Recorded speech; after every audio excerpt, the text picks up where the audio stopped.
ভাই, কষ্ট হয়ে যায়, কি করবো? কি আর করার ভাই, রোজা টোজা খাওয়া হলে হয় না, বাইরে উঠি না, 3 বেলা আলু ভাত খাই, তা পারবো কি করে?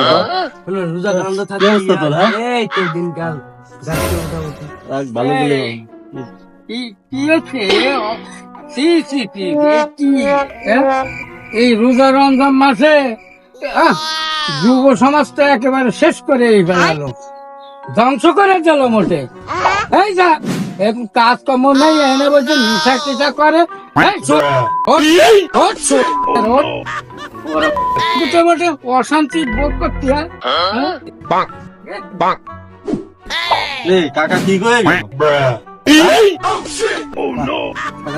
কোথায় গেছে? না আমরা বড় ভালো, এমনিও ভালো না, আমরা বড় রোজা কাকা বলতে রোজা রোজা কথা, হ্যাঁ? ভালো হয়ে যাবে আজকে। বিড়ি বুড়ি আর খাবো না, রোজার মাসে বিড়ি থাকতে হবে, রোজা থাকতে হবে। রোজা থাকতে হবে। কাকা আমাকে চোখ খুলে দিয়ে গেছে। এর মধ্যে দিয়ে ধোঁয়া ওড়ে কেন? কোন তুমি? ওই যে, হ্যাঁ? ওই যে। এই আপনি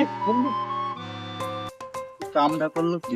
কামটা করলে কাকা, ইফতারির টাইম তো এখনো প্রায় 1 ঘন্টা আগে ইফতারির টাইম হয়ে গেছে, তা তুমি এত পরে বিড়ি খাচ্ছ? ইফতারি করে বিড়িটা খাতে পারলে না? তুমি তো রোজা টোজা খাও। ওরে বাবা, ইফতারি করতেছে, বিড়ি খাতে ভুলে গেলাম। এখন কয়টা বাজে একদিন?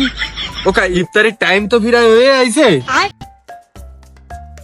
আরে দেরি আছে, 3:15 বাজে। ওই আমার একটু নিশা টিশা নিশা না? নিশা না নিশা নিশা নিশা এ দদ্দি তুমি